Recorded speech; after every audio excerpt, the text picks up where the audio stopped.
Darwin Greenwell, Thor Knows Fitness.com. Today we're working on our squats, in this case squatting with a dumbbell made by Power Block, specifically the Power Block Pro series. So let's put this dumbbell down and let's talk about how to properly lift. So I've seen a lot of professional power lifters and Olympic champions working on squats in many different ways. A lot of those approaches would appear to be extremely unorthodox, especially in comparison to what I'm going to espouse today, which is kind of more of a middle-of-the-road type of approach to squats.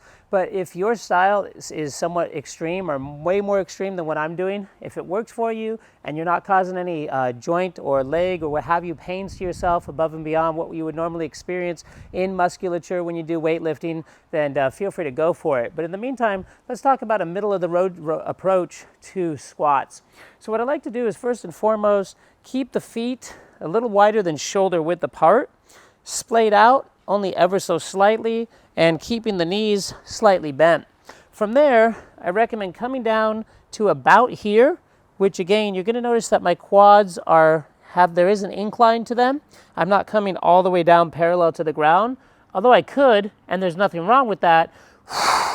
Just depends on what your style is and what type of an exercise you want to get.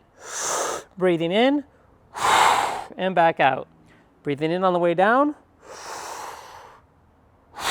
and out on the way up. Again, not locking out the legs. So that's the squat. Very straightforward, very middle of the road type of approach to it. With or without a weight, doesn't matter. I recommend working without the weight at first in order to get the position down and the technique, and then moving on to some weights if and when you feel comfortable with that.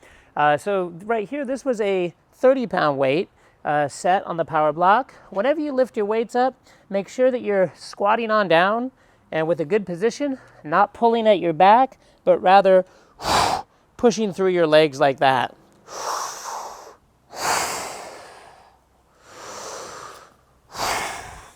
So you can see my knees are tracking pretty much straight towards my toes, and they're tracking somewhat past my toes too as well, but not very much.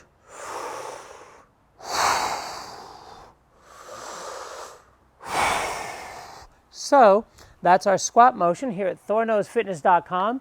Follow that, and that should be a very, very safe way and a very conservative way to approach a squat, especially as a beginner. And we'll see you on the next video. Cheers.